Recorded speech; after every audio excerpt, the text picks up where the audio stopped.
আপনি যদি মনে করেন ডেট ফান্ড এফডির মতো সেভ আর এখান থেকে ফিক্সড রিটার্নের এক্সপেকটেশন রাখা যায়, তাহলে এই ভিডিওটা আপনার জন্য সবচেয়ে দরকারি।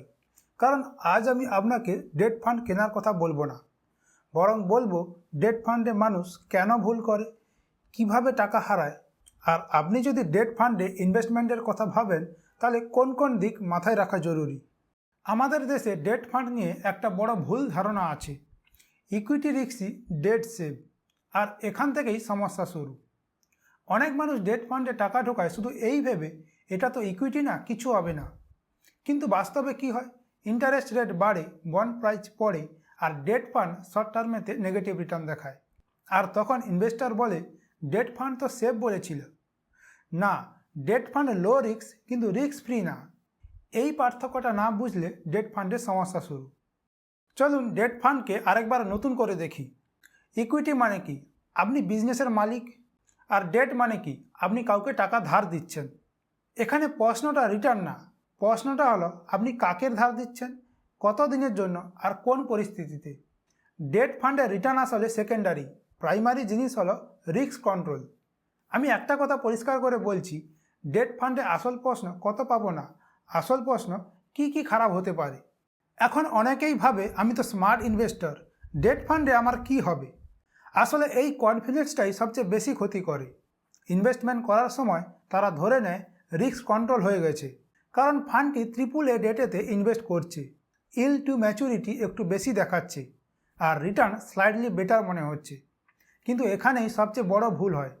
তারা কখনো ভাবে না ক্রেডিট ডাউনগ্রেড হলে কি হয়, লিকুইডিটি প্রবলেম এলে কি হয়, আর ইন্টারেস্ট রেট সাইকেল বদলালে ডিফারেন্ট ডিউরেশনের ফান্ডের এনএভি কীভাবে রিয়্যাক্ট করে। ডেট ফান্ডে প্রবলেম সাধারণত ধীরে ধীরে আসে, কিন্তু অনেক সময় ইনভেস্টর আগে থেকে বুঝতে পারে না। তাই ডেট ফান্ডে ইনভেস্ট করার আগে ডেট রিলেটেড রিস্ক বোঝা অতি আবশ্যক। আমরা অনেকেই ডেট ফান্ডকে ব্যাংক এফডির সঙ্গে তুলনা করি, কিন্তু ভাবুন এফডিতে কি হয়। আপনি ব্যাংকে গিয়ে নির্দিষ্ট টাকা নির্দিষ্ট সময়ের জন্য নির্দিষ্ট ইন্টারেস্ট রেটে জমা রাখেন, অর্থাৎ প্রথম দিন থেকেই আপনি জানেন ম্যাচুরিটি কবে, ম্যাচুরিটিতে আপনি কত পাবেন, পুরো পিস অফ মাইন্ড। অন্যদিকে ডেট ফান্ডেতে কি দেয়, ফ্লেক্সিবিলিটি আছে, রিটার্ন মার্কেটের সঙ্গে লিঙ্ক, কোনো নিশ্চয়তা নেই, আর যদি টাইমিংয়ের ভুল হয় শর্ট টার্ম রিটার্নের উপর তার প্রভাব পড়বেই। আরেকটা গুরুত্বপূর্ণ কথা পরিষ্কার করে বলি, এপ্রিল 2023 থেকে ট্যাক্স রুলস বদলানোর পরে অনেক ইনভেস্টরের জন্য অনেক সিচুয়েশানে এফডি ডেট ফান্ডের থেকে বেটার মনে হতে পারে।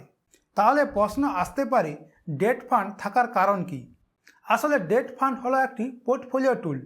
সঠিকভাবে ব্যবহার করলে ডেট ফান্ড কাজে আসতে পারে ইকুইটি হ্যাভি পোর্টফোলিওতে ভলিটালিটি কমাতে, নিয়ার টার্ম লক্ষ্য পূরণের জন্য যেখানে ইকুইটি নেওয়া খুব রিস্কি হয়, ইন্টারেস্ট রেট সাইকেল বোঝে স্ট্র্যাটেজিক অ্যালোকেশনের জন্য। এই সিরিজে আমি তিনটা জিনিস পরিষ্কার করব। ইন্টারেস্ট রেট রিস্ক, রেট বদলালে এনএভি কীভাবে বদলায়, ক্রেডিট রিস্ক, AAA কেন হঠাৎ রিস্কি হয়ে যেতে পারে, আর লিকুইডিটি রিস্ক, ক্রাইসিস এলে এক্সিট কেন আটকে যায়। তারপর দেখব আরবিআই এর ডিসিশন কীভাবে ডেট ফান্ডকে ইম্প্যাক্ট করে, ডেট ফান্ডের ক্যাটাগরি আর ডেট ফান্ড বাছার সময় কি কি দেখা উচিত, একটা একটা করে।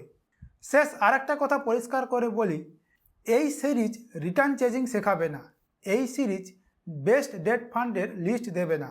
এই সিরিজ আপনাকে আনকমফোর্টেবল করবে, কিন্তু আপনি যদি ডেট ফান্ডে ভুল করতে না চান তাহলে এই ডিসকমফোর্ট দরকার। পরের ভিডিওটা স্কিপ করলে এই ভিডিওটা অসম্পূর্ণ থেকে যাবে। পরের পর্বে দেখব ডেট ফান্ডের রিস্ক ম্যাপ, আর আপনি ডেট ফান্ডে ইনভেস্ট করে আসলে কোন কোন রিস্ক নিচ্ছেন।